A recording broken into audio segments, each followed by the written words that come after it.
Hey Nova Nation, I'm Victoria Newsome, ready to bring you the highlights from across Villanova Athletics. Welcome to this week's edition of the Wildcat Rewind, presented by Friends of Nova. On the court, women's volleyball punched its ticket to the Big East tournament on Friday with a commanding sweep over Providence. Abby Harrell led the charge with 11 kills and 3 aces, while Ozzy Ozono tallied 3 blocks. The Wildcats started strong, using key scoring runs to help the Cats cruise to victory in front of a rowdy fan appreciation night crowd. Saturday's senior night brought plenty of emotion, but ended in a hard-fought loss to UConn. The Cats kept it close in every set, even rallying late in the third to force extra points.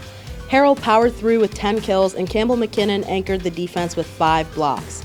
Despite the loss, the Wildcats are eager for a rematch with UConn in Omaha on Wednesday at 6 p.m. Eastern as they kick off postseason play. Elizabeth Feczko joins us now to share what's worked out for the Wildcats this season. She's a defensive force who had 12 digs against Providence and 10 digs against UConn this week. And Elizabeth joins us right now. Congratulations on your Big East tournament berth.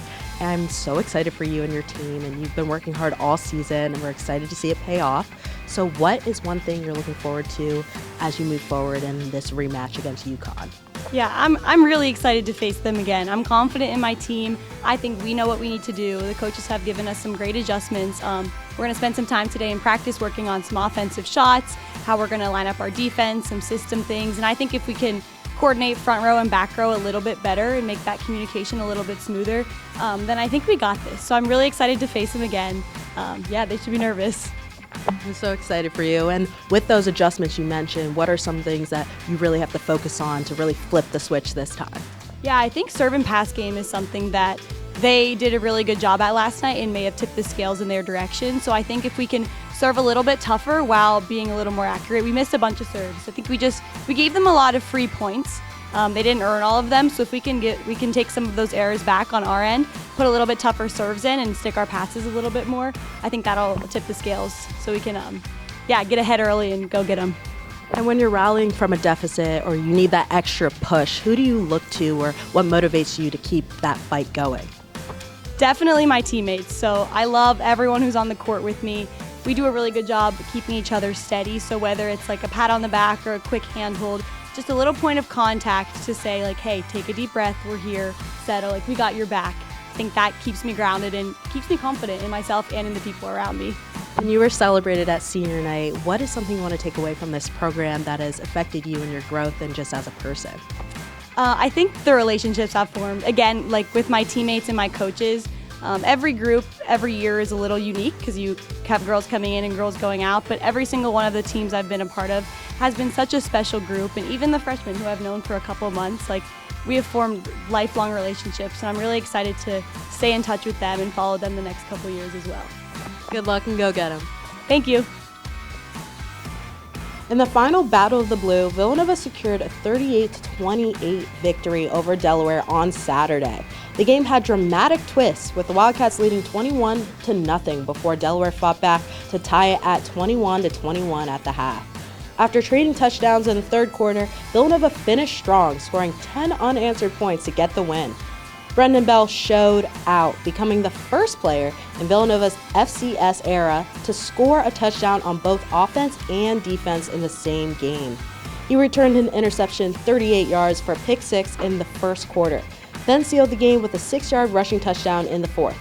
Bell also led the team with 11 tackles and a recovered fumble.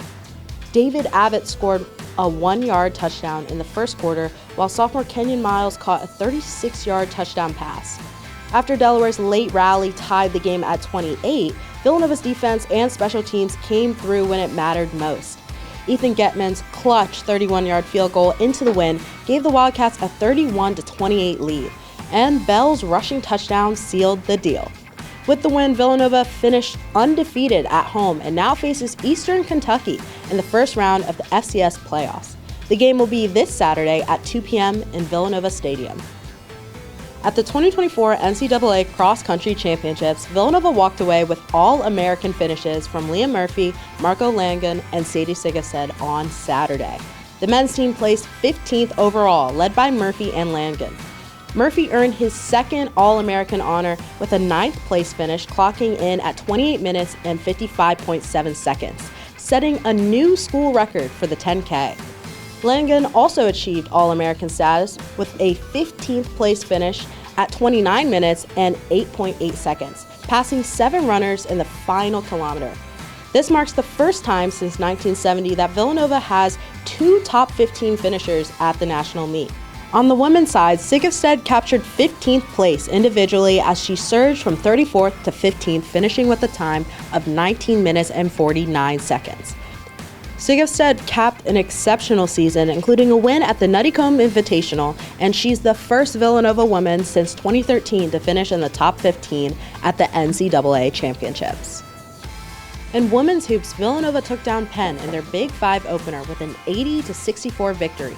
The Cats led from start to finish, with Danae Carter contributing 16 points and 9 rebounds, while Maddie Burke added 14 points, including 4-5 shooting from beyond the arc. The Wildcats' defense was suffocating, holding Penn to just 6 of 30 shooting in the first half, allowing them to build a 44-22 lead at the break. Next, they took a trip to the Bahamas to ball some more in the Battle for Atlantis tournament. The Cats regrouped from a tough first half to defeat Texas A&M 65-57. Jasmine Basco led the Wildcats with 15 points, while Danae Carter posted a double-double with 14 points and 11 rebounds. Villanova found their rhythm in the second and third quarters, with Basco leading the charge. Despite being out-rebounded 41-28, the Wildcats' defense and timely baskets secured the win, sending them to the semifinals. In the semifinals, Villanova faced number 16 North Carolina, but struggled offensively in a 53-36 loss. North Carolina took control early, and the Wildcats couldn't recover after a cold third quarter, in which they failed to make a field goal.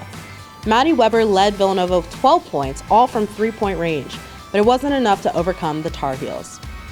The Cats fell to Baylor 73-62, despite leading 37-36 at halftime in the third-place game. Jasmine Basco led with 12 points and 7 assists, while Danae Carter added 13 points and 6 rebounds. The Wildcats shot 46% from 3, but struggled overall, shooting just 33% from the field. Next, they travel to face St. Joe's on Sunday, December 1st.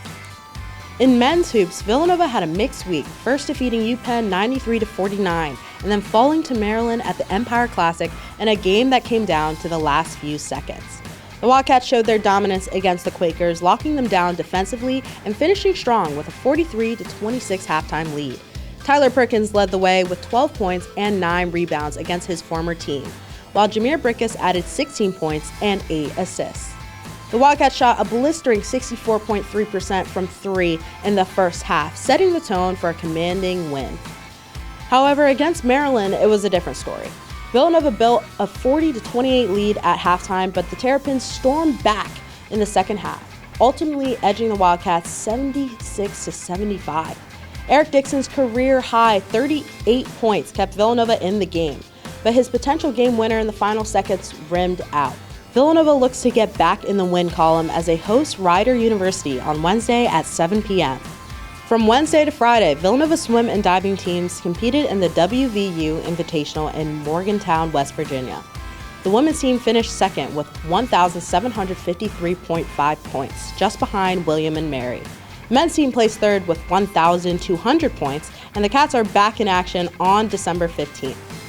Thank you so much for watching this week's edition of the Wildcat Rewind presented by Friends of Nova. Make sure to come out and support Villanova Athletics and have a fantastic Thanksgiving. As always, go Cats!